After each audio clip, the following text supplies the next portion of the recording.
কক্সবাজারের চকরিয়ায় তমা কনস্ট্রাকশনের প্রতিশ্রুত নির্ধারিত বিকল্প সড়কের দাবিতে মানববন্ধন পালন করেন ভুক্তভোগী শত শত এলাকাবাসী। সোমবার সকালে চকরিয়া রেল স্টেশন সংলগ্ন পূর্ব বড় ভেওলা কাশেম আলী মিয়াজিপাড়া এলাকায় শত শত নারী পুরুষ ও ছাত্রছাত্রীদের অংশগ্রহণে এই মানববন্ধন কর্মসূচি পালন করা হয়। ২০০০ কক্সবাজার রেল লাইন নির্মাণের সময় চলাচল সড়ক ব্যাহত হওয়ায় ঠিকাদারি প্রতিষ্ঠান তমা কনস্ট্রাকশন বিকল্প সড়ক নির্মাণ করে দেওয়ার আশ্বাস দিলেও এখনও সড়ক নির্মাণের উদ্যোগ না নেওয়ায় এলাকাবাসী মানববন্ধনে ক্ষুব্ধ প্রতিক্রিয়া ব্যক্ত করেন। মানববন্ধনে কলেজ ছাত্র দিদারুল ইসলাম জানান, এই রাস্তা দিয়ে শত শত মানুষ, স্কুল ছাত্রছাত্রী চলাচল করেন। বর্ষাকালে কোমর পর্যন্ত পানি জমে থাকে এই রাস্তায়। রেল লাইন নির্মাণ কাজ করার জন্য এই রাস্তার উপর অস্থায়ী ক্যাম্প নির্মাণ করেন রেল কর্তৃপক্ষ। কাজ শেষ হলে ক্যাম্পটি ভেঙে ফেলার শর্তে ইজারা দেন এলাকার কয়েকজন ব্যক্তিকে। অদ্যাবধি ক্যাম্পটি না ভাঙায় বিকল্প সড়কটি নির্মাণ করা যাচ্ছে না।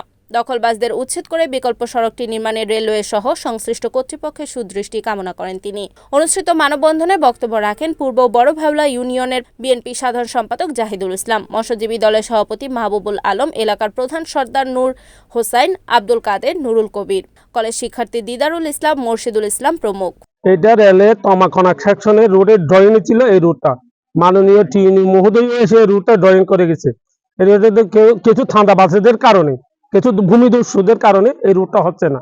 সেই জন্য মাননীয় স্বরাষ্ট্রমন্ত্রী আলহাজ সালাউদ্দিন আহমেদের দৃষ্টি আকর্ষণ করতেছি, এই রুটটা যেন অত্যন্ত গুরুত্বপূর্ণ রুট, এই রুটটা যেন ওনার হস্তক্ষেপ দিয়ে এই রুটটা যেন হয়। সেই জন্য আমি এলাকার মানববন্ধনের পক্ষ থেকে দাঁড়িয়েছি, পূর্ব বড়বিলা ইউনিয়ন বিএনপির পক্ষ থেকে এই মানববন্ধনে দাঁড়াচ্ছি। কিছু দখলবাজেরা এই রুটটা না হওয়ার জন্য বিভিন্ন তদবির করতেছে। এখানে একটা রেলের অস্থায়ী ক্যাম্প আছে, ওটা ওনারা স্ক্র্যাপ হিসাবে নিয়ে ওনারা দখল করে বসে আছে। এই জন্য ওনাদের জন্য আমাদের এই রুটটা হচ্ছে না। আমরা মাননীয় স্বরাষ্ট্রমন্ত্রীর কাছে অ্যাপ্লিকেশন পাঠাইছি, উনি আমাদেরকে আশ্বস্ত করেছে। আমরা আবারও মাননীয় স্বরাষ্ট্রমন্ত্রীর কাছে দৃষ্টি আকর্ষণ করতে চাই এবং চকরিয়া ইউনু মহোদয় স্যারের কাছে দৃষ্টি আকর্ষণ করতে চাই, আমাদের রুটটা যেন অতি দ্রুত হয়।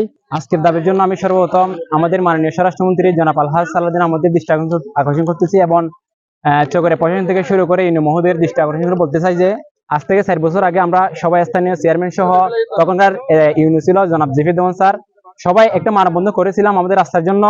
তখন ওনারা এমপি সহ জাফরাল এমপি সহ সবাই একটা ড্রয়িং করেছিল। ড্রয়িং সিটটা আমাদের কাছে আছে যে আমাদের একটা বিকল্প রাস্তা করে দিবে এই কালভার্ট দিয়ে। অত্যন্ত দুঃখের সাথে বলতেছি, কালভার্টটা হয়ে গেলেও আমাদের রাস্তাটা হয় নাই। না হওয়ার কারণের মধ্যে প্রথম নম্বর কারণ হলো এই একটা অস্থায়ী ক্যাম্প থাকার কারণে। এই অস্থায়ী ক্যাম্পটা কিছু দখলবাজরা এখানে জোরপূর্বক ভাবে দখল করে আছে, যার কারণে আমাদের রাস্তাটা হচ্ছে না। যাতায়াত বেশি হস্ত স্কুলের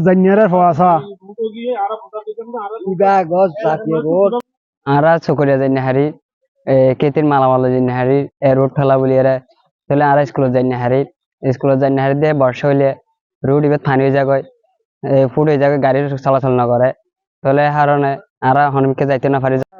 রোডটা চাই আর মন্ত্রী সালাউদ্দিন সাহেবের কাছে আর অভিযোগ জানাই আর ফেব্রুয়ারি লাস্টে রোড কলোনি ভাঙি আর রোড গজি আর রাস্তা না পাইলে গরল লাই বাঙা ছাড়ত দে রিপোর্ট রিয়াদউদ্দিন, NNTV, কক্সবাজার।